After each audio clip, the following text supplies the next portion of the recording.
Muy buenos días a los radioescuchas que nos sintonizan en las frecuencias de Telemetro Radio, a quienes nos ven por streaming a través de Metcongo, así como en RPC Televisión, en señal de televisión digital terrestre, y a los miles que nos siguen también en las plataformas de Telemetro Cuarto Poder en YouTube. Bienvenidos a la emisión de hoy, lunes 13 de mayo del año 2024. En materia internacional, lo más destacado tiene que ver con el informe de Amnistía Internacional, según el cual China lleva a cabo una represión transnacional basada en entrevistas con decenas de estudiantes chinos en 8 países de Europa y de Norteamérica. En el informe se acusa a Pekín de vigilar el activismo político de estudiantes chinos en el extranjero y menciona casos en los que las familias de los estudiantes han sufrido acosos. Los estudiantes entrevistados que asistieron en el extranjero a eventos como conmemoraciones de la matanza de Tiananmen explicaron que miembros de sus familias recibieron amenazas, reportó Amnistía Internacional. China no tolera la disidencia política y utiliza herramientas tecnológicas sofisticadas e incluso intimidación física para actuar en su territorio. Las amenazas contra miembros de la familia en la China continental incluían revocar sus pasaportes, despidos, no poder obtener una promoción laboral o las prestaciones de jubilación, incluso la limitación de su libertad física, asegura la ONG. Los estudiantes también reportaron bloqueos a la publicación de sus mensajes y que fueron vigilados en aplicaciones sociales chinas. A menudo, la única forma de comunicarse con sus familiares debido a las restricciones en línea de Pekín. Un estudiante contó a Amnistía Internacional que la policía había mostrado a sus padres transcripciones de sus conversaciones en WeChat con familiares. Los estudiantes dijeron que se autocensuraban activamente durante las clases y las interacciones sociales y se quejaron de problemas de salud mental causados por la sensación de vigilancia omnipresente, yendo desde el estrés y el trauma hasta la paranoia y la depresión. China, sin embargo, rechazó las acusaciones de atacar a nacionales en el extranjero, diciendo que respeta la soberanía de otros países y actúa dentro del marco de la ley. Por otra parte, hoy India acudía a las urnas en la cuarta fase de unas elecciones generales que durarán 7 semanas, mientras la retórica de la campaña se centra en las desigualdades económicas y las divisiones religiosas. La nación más poblada del mundo empezó a votar el 19 de abril en unas elecciones de 7 fases en las que pueden votar casi 1.000 millones de personas. El recuento de los votos está previsto para el 4 de junio. El primer ministro Narendra Modi aspira a un raro tercer mandato consecutivo al frente de su partido nacionalista hinduista Bharatiya Janata Party, BJP, contra una alianza de más de 2 docenas de partidos de la oposición, incluido su principal rival, el Congreso. Hago un llamamiento a todos para que voten por un gobierno decisivo, dijo Amit Shah, poderoso ayudante de Modi y ministro del Interior, al inicio de la votación. El lunes se votará por 96 escaños de 10 estados y territorios con 177 millones de votantes. Un gran número de esos escaños se encuentran en los estados de Telangana, Andhra Pradesh y Odisha, donde el BJP no es tan fuerte como en otras partes del país asiático. La etapa de hoy lunes incluye centros de votación de la turbulenta Cachemira, administrada por la India, lo que será su primer ejercicio democrático desde que Nueva Delhi acabó con su estatus de semiautonomía en agosto de 2019. Muy bien. Y al menos 20 personas fueron detenidas en Tiflis, la capital de Georgia, en una manifestación contra la ley sobre la transparencia de la influencia extranjera, que los opositores tachan de ley rusa. Los manifestantes, que resaltan la similitud de la nueva ley georgiana con la ley de agentes extranjeros que se emplea en Rusia para acallar a la oposición, intentaron obstaculizar las labores del Parlamento, donde el Comité Jurídico del Legislativo dio su visto bueno al polémico proyecto de ley impulsado por el gobierno, denunció el Ministerio del Interior.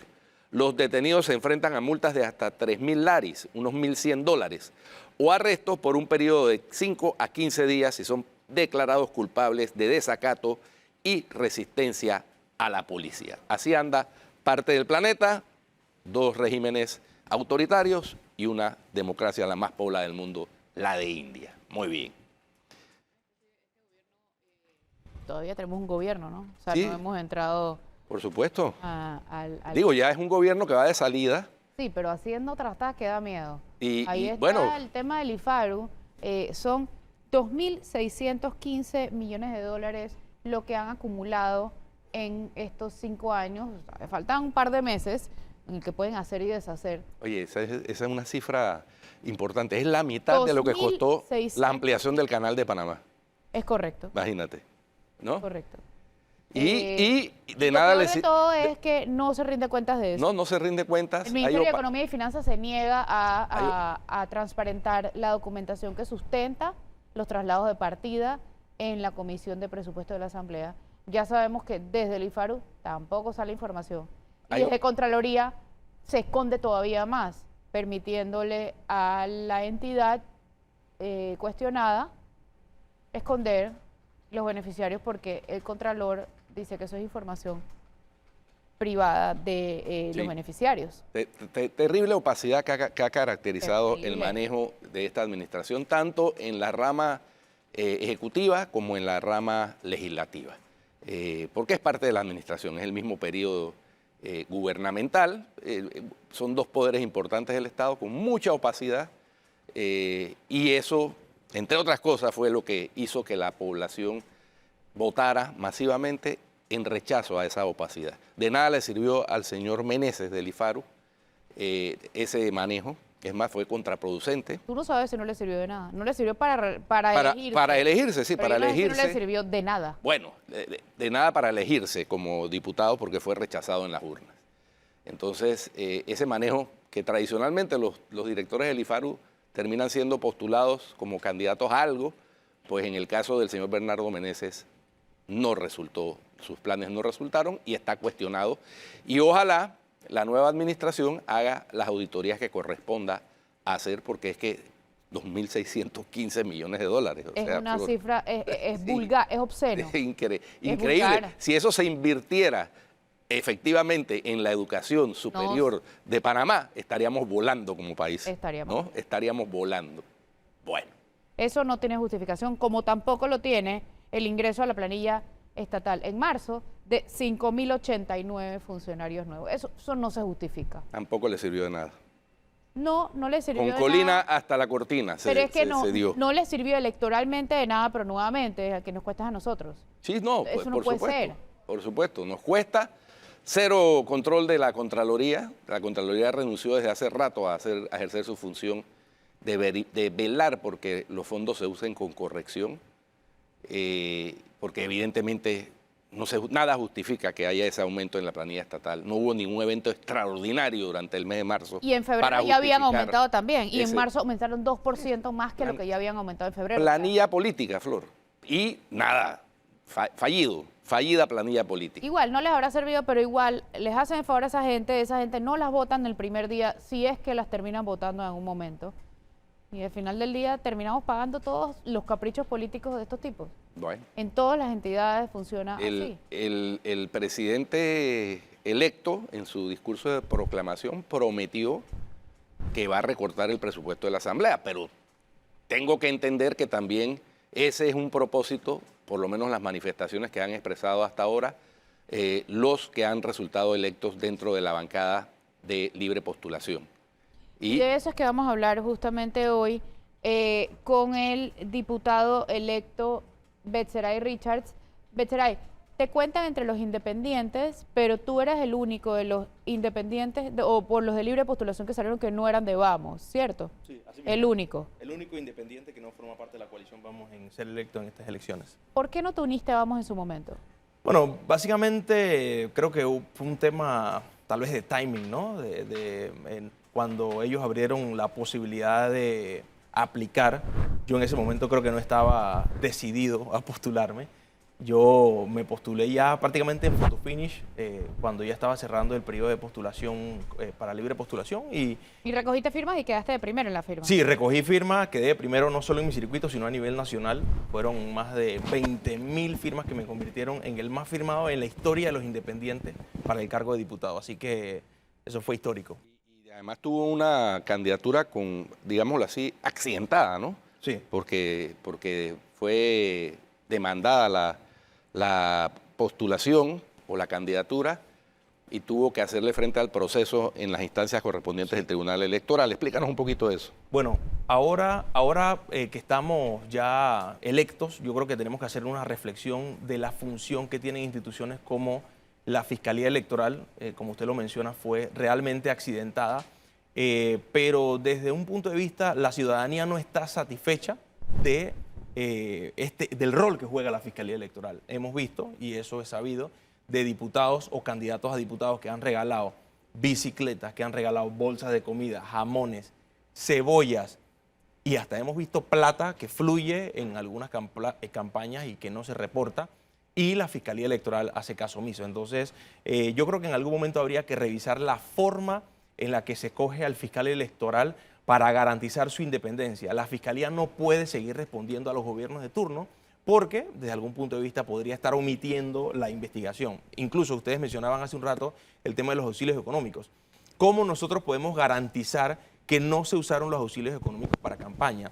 Y yo, hablando sobre becas y auxilios económicos, me remonto a la época de la recolección de firmas, cuando algunos jóvenes me decían, no puedo firmarte porque un diputado de mi circuito, 86 en Panamá Este, me dio una beca. Y yo decía, pero aguanta, el diputado, ¿qué injerencia tiene sobre las becas?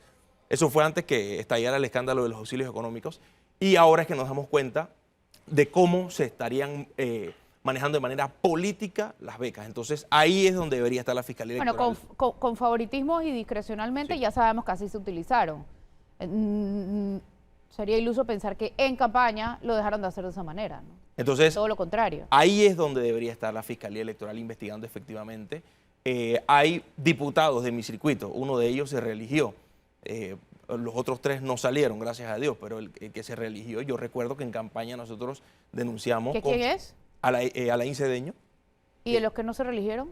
Zenobia Vargas no se reeligió, Edwin Zúñiga no se reeligió, Elías Vigil no se reeligió. ¿Qué va a pasar con las cisternas? Bueno, nosotros desde la Asamblea Nacional vamos a solicitar al nuevo director o directora del IDAN que se realice una auditoría de esos contratos y efectivamente si estaban relacionados al diputado, yo creo que hay que realizar una investigación muy profunda y de hecho es inaceptable que en un país en el que tenemos suficientes fuentes hídricas nosotros estemos invirtiendo en alquiler de camiones cisterna y no en la capacidad de bombeo para que el agua le llegue a las casas. Bueno, pero es que el problema es que si resuelven en la solución, se resuelve el problema, entonces Claro. no funciona. No le funciona para el negociado. Si resuelven el negocio. Claro, y nosotros habíamos también mencionado el tema del anillo hidráulico del Este, un proyecto de 148 millones de dólares que cuando nos lo anunciaron, nosotros decíamos, bueno, se acabó el problema del agua, ya no hay que usar camiones cisterna, pero las tuberías están abandonadas al lado del hospital de la 24 de diciembre, y eso hemos denunciado públicamente. Yo creo que habría que preguntarle también al CONADES, porque ese proyecto está bajo el CONADES y el CONADES está bajo el Ministerio de Ambiente. ¿Qué pasó con ese proyecto? Si es que Contraloría no pagó a tiempo a la empresa para que concluyan, porque debía estar listo desde hace un año, o es que la empresa, pese a haber recibido los pagos y la conclusión del proyecto, no lo terminó. Entonces, no podemos seguir apelando a los negociados de los diputados, que ya eso es una denuncia pública que hemos hecho, negociados de los diputados, mientras que la gente sigue estando sin agua. Entonces, Betray, tú, como decíamos al inicio, eres el único que salió para la libre postulación que no fue por Vamos. sí. ¿Tú en qué bancada vas a estar? ¿Te unirías a la de Vamos? Mira, naturalmente a mí me tocaría estar aliado a los candidatos independientes, a los diputados independientes. Esa es mi alianza natural.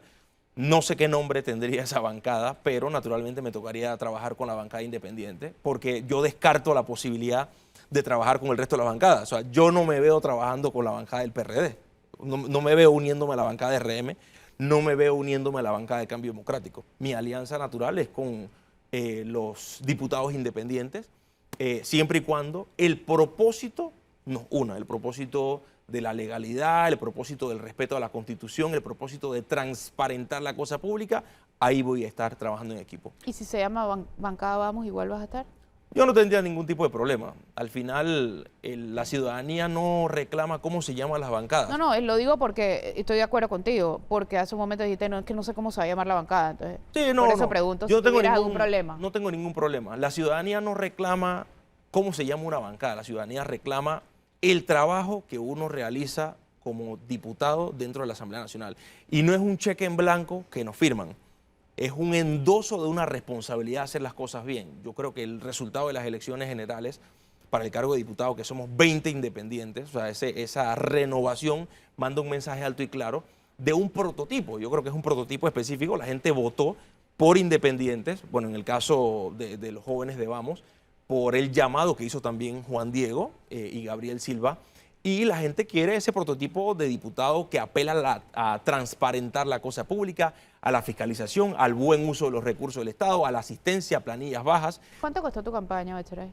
Bueno, estamos haciendo los informes, pero uniendo el monto del subsidio electoral, que fue por las firmas, fue aproximadamente $25.000, y los montos privados no superan esa cifra. Yo creo que mi campaña total pudo haber costado unos $45.000 como máximo, como tal. Betsaray, en esa agenda legislativa de la bancada independiente que va a ser la principal minoría, digámoslo así, porque no tienen la mayoría absoluta, pero sí tienen la más grande bancada, necesariamente va a estar la reforma al reglamento interno de la Asamblea, que es una de los proyectos, el primer proyecto que presentó Juan Diego Vázquez al inicio de esta gestión y que se frustró permanentemente en todas las legislaturas. Ahora hay la posibilidad de lograr la mayoría de 36 votos para lograr eso que es fundamental.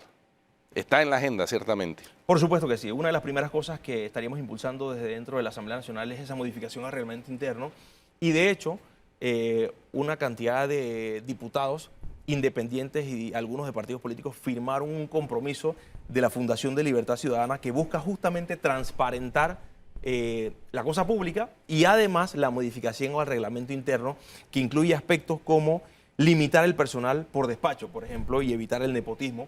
Hay que recordar que hay diputados que van de salida en estos momentos que nombraron a toda la parentela. Más de 30 personas con el propio apellido. Además, parentela, sí. Contratación transparente a través de concursos públicos, apelar a la meritocracia, votación electrónica, porque actualmente no en todos los casos se usa la votación electrónica y hay ciudadanos que desconocen cómo votó su diputado, por ejemplo.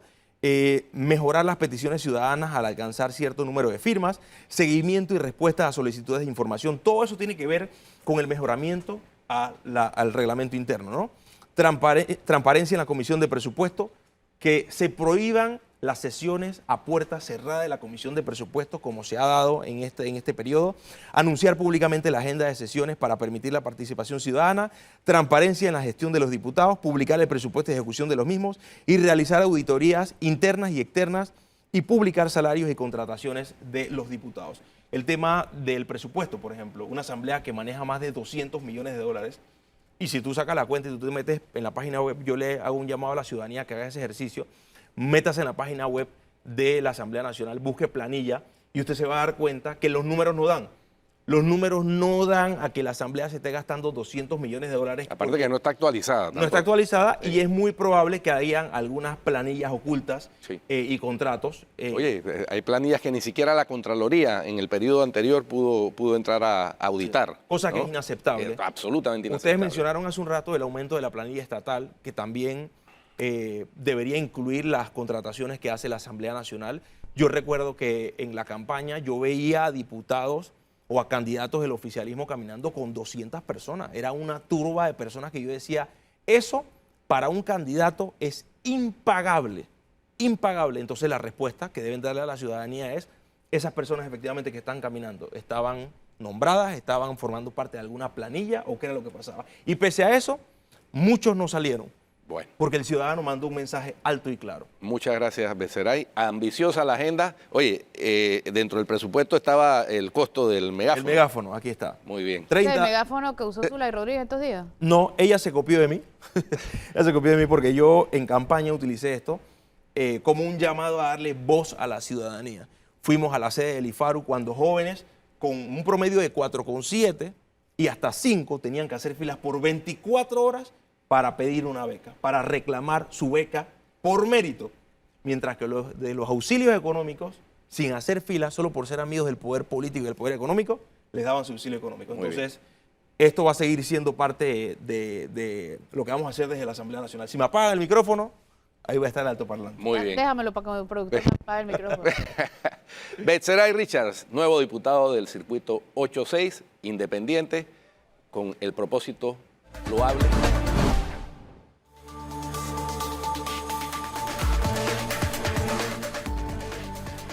Bien, estamos de regreso en Cuarto Poder. Tenemos ya contacto con Rodrigo Noriega vía Zoom. Adelante, Rodrigo.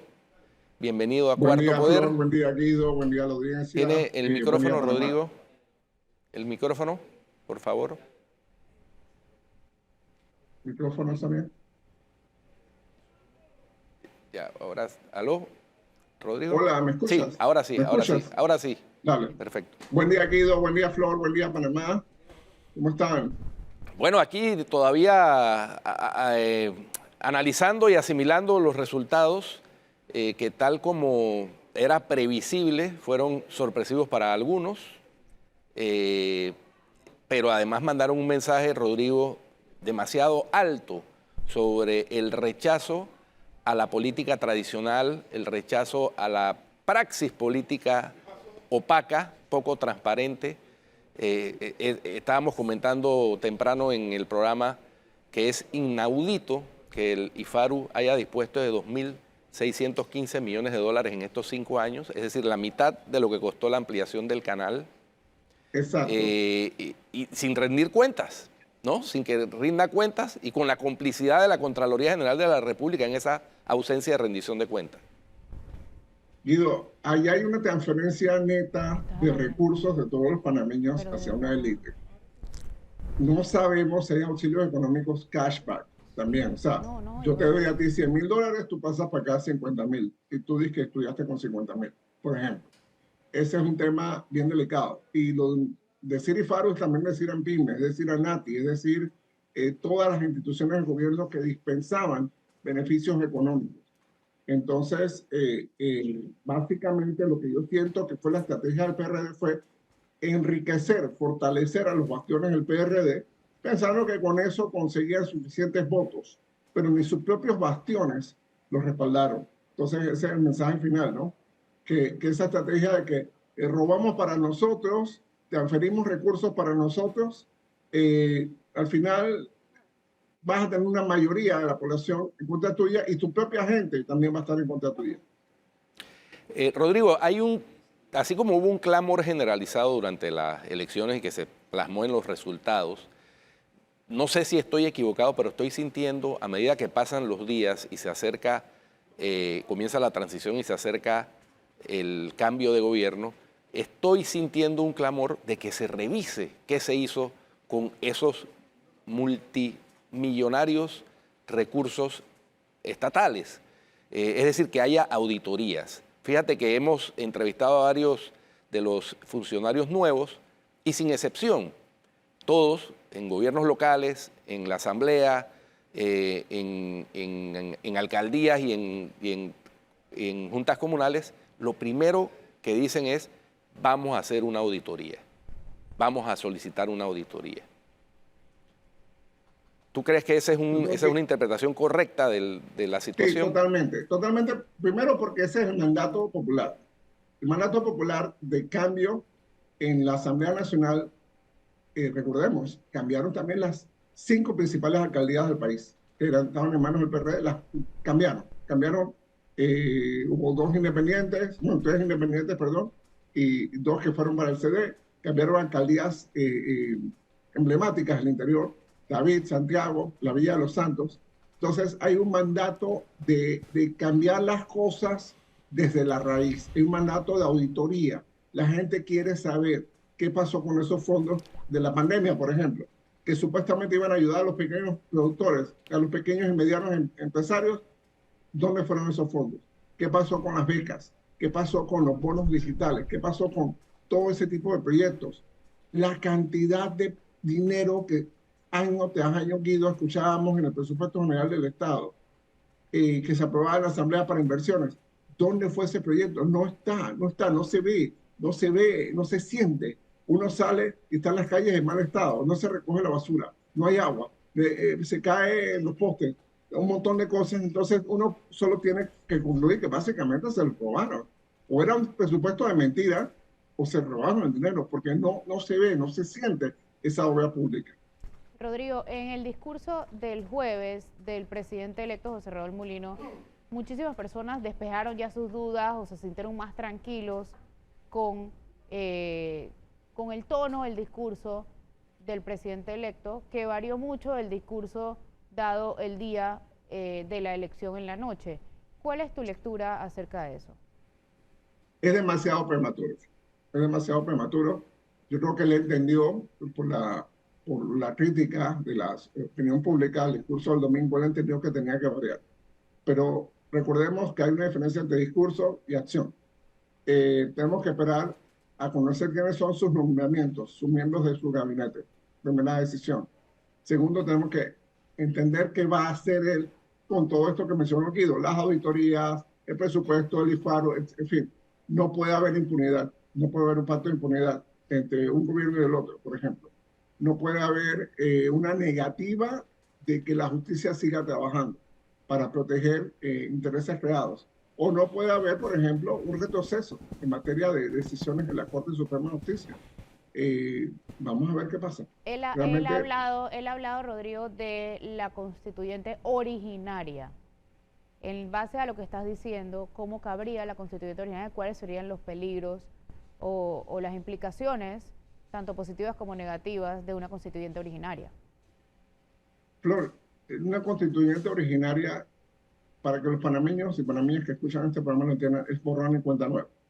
Constituyente originaria puede sacar de un solo tirón a todos los magistrados y magistradas de la Corte Suprema de Justicia, a todos los miembros magistrados del Tribunal Electoral, a todos los miembros de la Junta Directiva del Canal de Panamá, y así sucesivamente.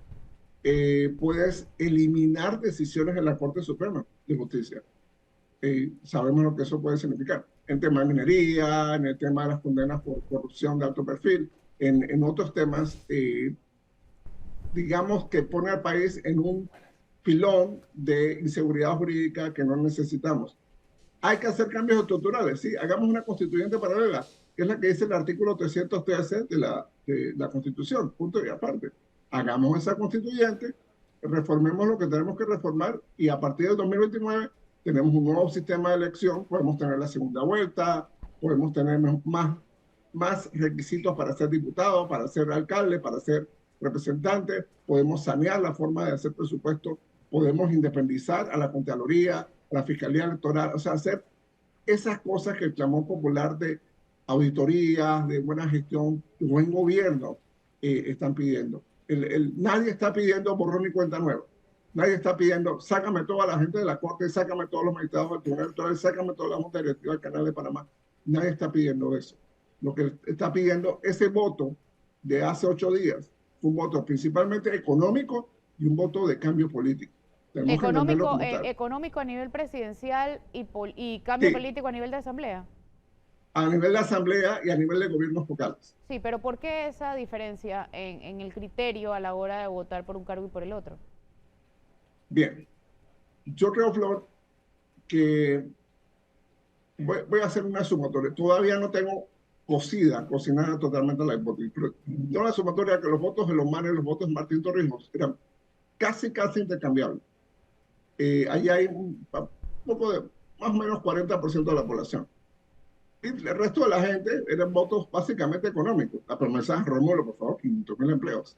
Las promesas de Gaby, vamos. Y por supuesto las promesas de Martinelli y de Molino.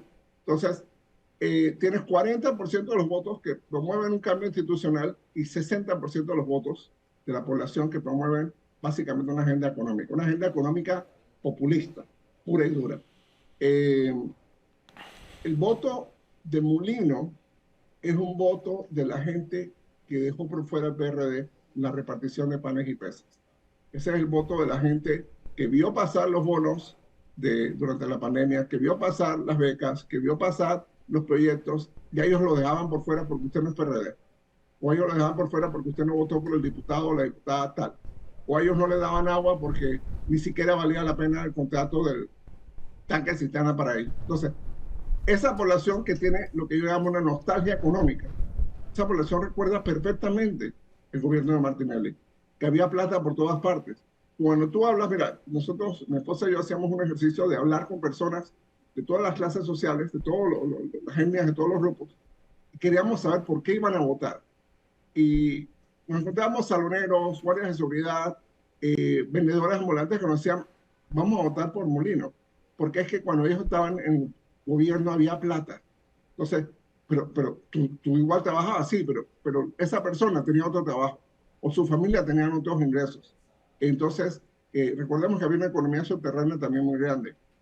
Así que es esa memoria de lo que yo llamo nostalgia económica fue muy fuerte en esta votación. Sí, pero en el caso de Rómulo había... Rux, por ejemplo, Rodrigo, también fue gobierno los 5 años y de hecho los últimos 2 meses destacaba en sus cuñas que él había sido de gobierno los 5 años y que CD lo hizo todo por ti y él quedó de cuarto. Y todos prometían al final más plata, de alguna manera. Pero Rómulo no tenía el apoyo de Martinelli. El apoyo clave de Molino fue el apoyo de Martinelli. En el 2019 Rómulo tuvo el apoyo de Martinelli. Recordemos que aquella cuña de la cárcel de Renacer, por eso es que Rómulo tiene prácticamente el 31% de la votación en el 2019. Y ahora estaba como por 12%. O sea, ese 19% se lo llevó. Pero sorpresivamente el discurso del jueves de proclamación, Molino no mencionó a Martinelli ninguna sola vez. No, ni a Martinelli ni a la mina, están las dos grandes ejemplos. Pero por eso, o sea, no nos dejemos llevar por el discurso. Vamos a ver cuál es el curso de acción. Yo confío que él va a actuar de forma mesurada, de forma moderada. Creo que sus conversaciones, sobre todo con embajadas extranjeras, con organismos internacionales, le deben estar diciendo, mira, a Panamá le conviene la moderación.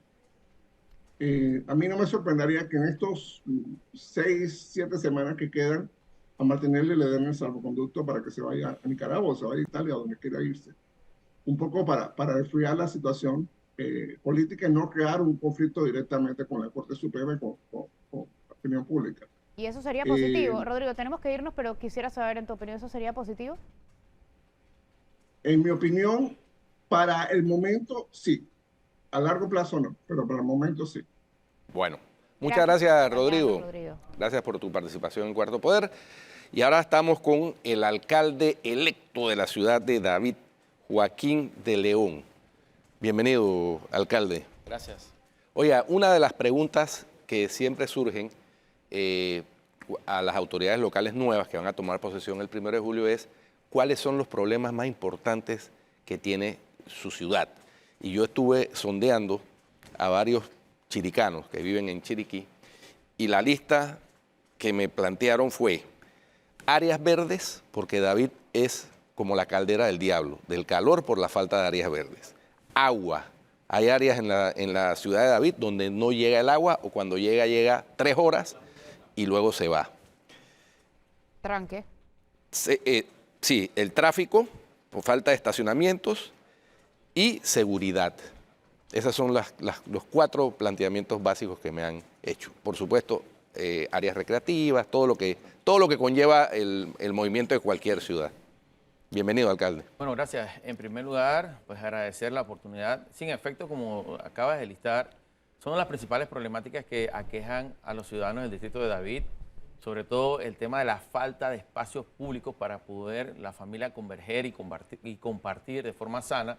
Creo que es una de las grandes necesidades en nuestra ciudad.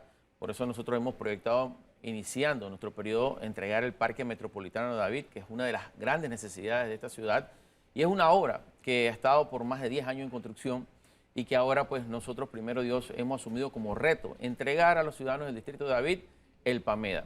Por otro lado, el desabastecimiento de agua potable es una ruta crítica también en nuestra gestión, no solamente en áreas céntricas de la ciudad, sino también hacia las afueras, donde se cuentan con acueductos rurales, donde hay que fortalecer la inversión a través de los fondos de centralización para poder lograr mejorar en gran medida el suministro de agua potable. Y en el centro de la ciudad, gestionar a través del gobierno central la construcción de una nueva planta potabilizadora para el distrito de David, que estamos seguros que va a ser la solución a mediano, largo plazo, de forma integral para poder combatir la problemática del agua potable. Ahora bien, todos estos retos que tenemos como alcalde, entendemos que tienen que partir primero de la mano con ordenar la casa. Tenemos que llevar adelante un proceso de auditoría que nos va a permitir, primero, conocer la realidad financiera de nuestro municipio. Eso es lo primero.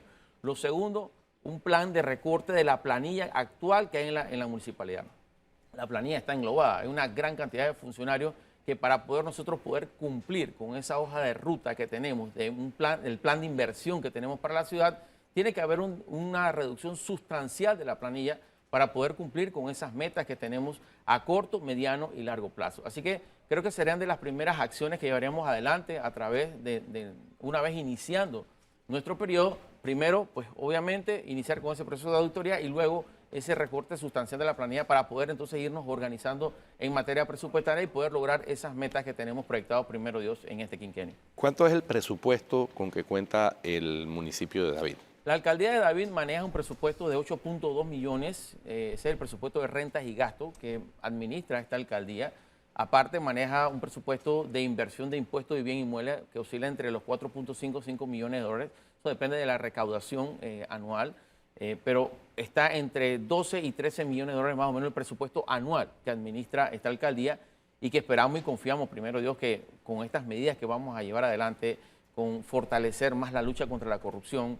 ¿Y cuánta gente trabaja, perdón, en esa alcaldía? Actualmente hay 600 funcionarios aproximadamente. Planificamos reducirlo por lo mínimo entre 250 a 300 funcionarios, una reducción del 50%. Hay muchos funcionarios que no tienen funciones específicas en este momento y creemos y consideramos que la planilla está englobada porque actualmente representa casi el 70% del presupuesto. Ya se va en funcionamiento, prácticamente no hay casi nada en inversión y creo que son de las primeras acciones que hay que corregir para poder enrumbar la ciudad en un plan de inversión donde a futuro podamos impulsar el turismo y un trabajo en equipo, en conjunto, sector privado, sector público y los ciudadanos, podamos lograr esas metas importantes para lograr que la ciudad de David sea una ciudad con una mejor cara. ¿Y la transición ya arrancó?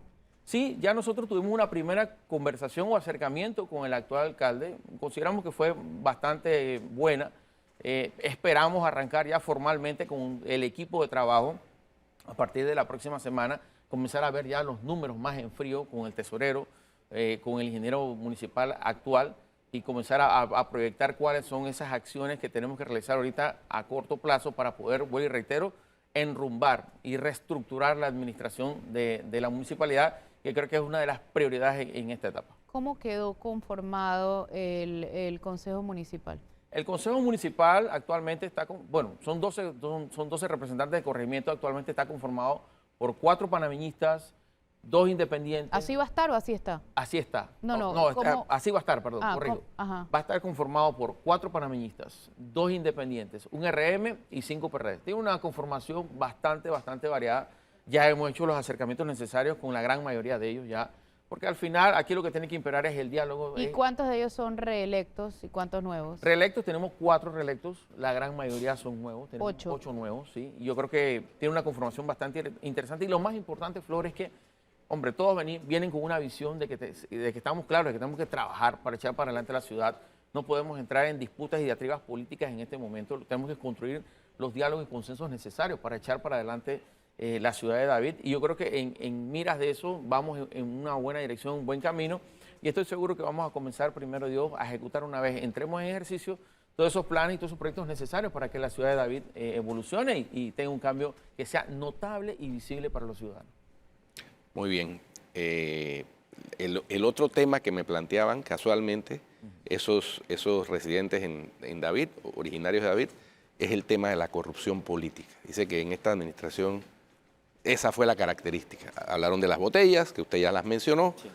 La planilla inflada, pero que además no hay rendición de cuentas, no se ve la inversión, hacen falta calles en David también.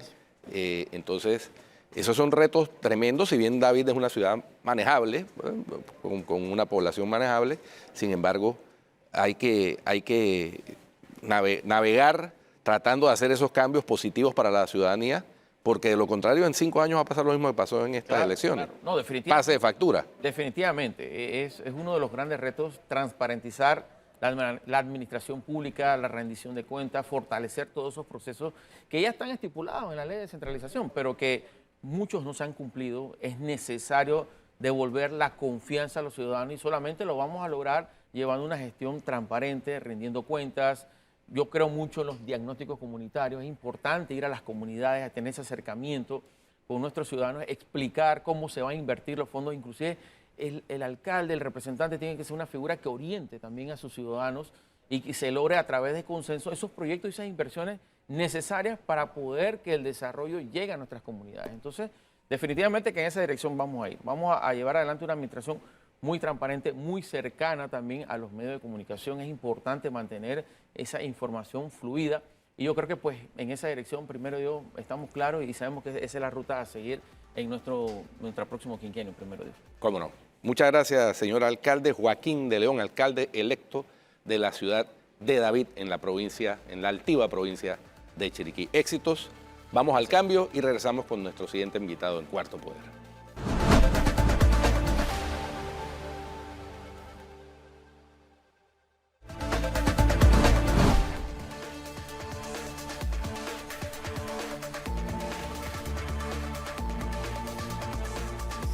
Bueno, estamos de regreso en Cuarto Poder. Flor, querías comentar algunas cositas de las que pasaron el fin de semana. Oye, sí. Oye, Lo de Zulay Rodríguez. No, porque no solo fue Zulay, también fue Martinelli desde la embajada con Alejandro Pérez. Ah, también. ¿No? A mí Bueno, me pareció... Yo considero que eso es más o menos algo similar de la misma gente. Sí, a mí me pareció muy curioso que una vez hechas las proclamaciones, con las respectivas actas de proclamación entregadas a los diputados que resultaron electos de acuerdo con las actas, se haya seguido moviendo el TER, que es un conteo, una transmisión extraoficial de resultados antes de las proclamaciones. Eso me llamó la atención. Por ahí vi un mensaje de Grace Hernández, la diputada Grace Hernández electa, en donde ella hablaba de que creía que podía tratarse de un hackeo. Y yo no descarto esa posibilidad. Lo cierto es que el Tribunal Electoral echó abajo el TER, la explicación del magistrado Eduardo Valdés es que ella había cumplido su cometido y efectivamente yo pienso que una vez hechas las proclamaciones, el TER no tendría por qué haberse movido, que es la inquietud que a todos nos dejó. Pero bueno, ahí veremos el resultado de las impugnaciones que seguramente se darán. Zulay Rodríguez ha anunciado impugnación, Alejandro Pérez ha anunciado que busca la anulación de las elecciones en el circuito 8-4. Así que vamos a ver en qué termina todo eso. Eso por un lado. A mí me parecía importante la aclaración del Tribunal Electoral. Al no recibirla, uno debe concluir que eso es falso. Como no hubo pronunciamiento nada, no hubo pronunciamiento oficial de ningún tipo, pues evidentemente fue falsa. Muchísima gente cayó en el tema y es lo que hay que ver también cuando uno sigue redes sociales, ver a quién está siguiendo, quién está dando las noticias, si están confirmadas o no, porque realmente ya no estamos para estas confusiones. O sea, la gente está agotada de tanta política como para que además haya que luchar contra los fake news y realmente uno no puede estar tampoco poniendo el micrófono a esas cosas, pienso yo. Bueno. El otro tema es lo que le contestó Luis Eduardo Camacho, lo que le contestó Juan Carlos Varela a Luis Eduardo Camacho. Él le pone, Camacho pone, el varelista de Diario La Prensa sufre porque el pueblo de San Miguelito me devolvió la diputación que me fue ilegalmente despojada en las elecciones del 2019. Para su dolor soy amigo fiel del pueblo, amigo fiel de Ricardo Martinelli y amigo fiel que defenderá el gobierno de José Raúl Mulino. La prensa seguirá siendo fiel a los poderes económicos y políticos tradicionales y a Juan Carlos Varela. Mensaje que claramente no es correcto, como tampoco lo es la respuesta de Juan Carlos Varela, que dice lo siguiente: admiro la lealtad y fidelidad de las mascotas, por eso cada día es más popular tener una. Ya existen hoteles para dejarlas, le hacen las uñas, le limpian los dientes, los peinan, los bañan, e inclusive ya hasta se les compra pasaje propio de avión por el apoyo emocional que dan. Y Camacho le contesta, cierto, lo triste es que es la gente que no la quiere ni su mascota, andan que no se atreven a salir de la casa por temor al repudio. Bueno. Ese mensaje que le contesta Varela daría hasta risa si no fuera porque lo manda Juan Carlos Varela. Yo creo que si antes no se envalentonó para responder, sacar la cara, pues tampoco creo que le queda bien hacerlo ahora. Lo veo fuera de orden. Es que, Flor, reitero, se trata de un expresidente de la República. O sea, tiene que tener su jerarquía y su categoría como expresidente de la República. Y no sé, hay gente que yo le quitaría el celular en determinados momentos en que van a tuitear o chatear alguna cosa, porque aparentemente pierden fácilmente la compostura. Si bien es una digámoslo así, una metáfora que trata de ser sarcástica, no le corresponde a un expresidente de la República ese tipo de diatriba, así sea con sarcasmo. Bueno, aquí estamos ahora con nuestro último invitado del día de hoy, Luis Pérez, nuevo representante de Pueblo Nuevo. A propósito de tumbar dinastías, acabó con el reinado, entre comillas, de un tradicional de la política en el corregimiento de Pueblo Nuevo con el perredista Carlos Tito Lee. Así que éxito. Luis Pérez fue por la libre postulación, pero hizo alianza con el movimiento Otro Camino y llegó pues ampliamente a obtener ahora el cargo de representante del corregimiento de Pueblo Nuevo y jefe de la Junta Comunal del Gobierno Local de este corregimiento, miembro también del Consejo Municipal. Y ese Bienvenido. era territorio PRD. Sí, Sí, por supuesto. Aquí en Pueblo Nuevo, bueno, hemos tenido una contienda bastante difícil, como ustedes lo acaban de mencionar. Yo fui candidato independiente en alianza con el movimiento Otro Camino. Y bueno, aquí tuvimos que recoger esas firmas, las famosas firmas desde el 2022. Fue bastante difícil, un proceso que incluso yo hablándolo con mis amigos, los colegas que también estuvieron metidos en esta contienda, un proceso que muy engorroso, y hacerlo nuevamente un año, si existe una posibilidad de que fueran muchos menos meses, sería mucho más benéfico, porque al final de esto el desgaste es increíble. O sea, llegas de un proceso de recolecta de firmas por 12 meses y posterior a eso aguantar, como quien dice, un par de meses para iniciar insofactamente la campaña, y posteriormente, bueno, ahora gracias a Dios y gracias al pueblo hemos salido electos, y ahora lo que hay es que trabajar, y trabajar por ese pueblo que nos eligió, que nos dio el apoyo con las firmas, que nos dieron los votos, y ahora es que vamos a representar debidamente a todos esos ciudadanos que han confiado en nuestras propuestas. Los principales problemas que tiene Luis Pérez identificados en el corregimiento de Pueblo Nuevo. El aseo, seguridad y falta también de infraestructura. Esos son los principales problemas que hemos ido detectando aquí en el corregimiento, porque al igual creo que es un tema de toda la ciudad, el temita del aseo. Nosotros hemos hablado bastante con otros representantes también de aquí, de la zona, en que nosotros tenemos esa idea de descentralizar el hecho del aseo. Nosotros queremos hacer unos centros de acopio en Pueblo Nuevo para que nosotros podamos recolectar la basura. La unimos en un centro en Pueblo Nuevo, y de este centro parten hacia Cerro Patacón la mayoría de las basuras y los desechos, que ya también estaremos clasificando, porque tenemos un proyecto también de reciclaje en esta zona.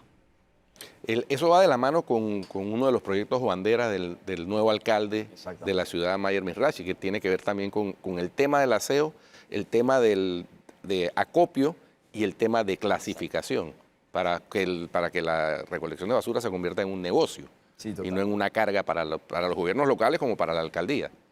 Así es. De hecho, he estado en contacto con el equipo del electo alcalde Mayer. No hemos tenido el honor todavía de sentarnos a hablar de cara a este tipo de proyectos, pero próximamente estaremos organizando esas reuniones, porque nosotros también estamos muy interesados en el tema del reciclaje, en el tema de la ecosostenibilidad, que le podemos dar un mejor enfoque aquí en el corregimiento.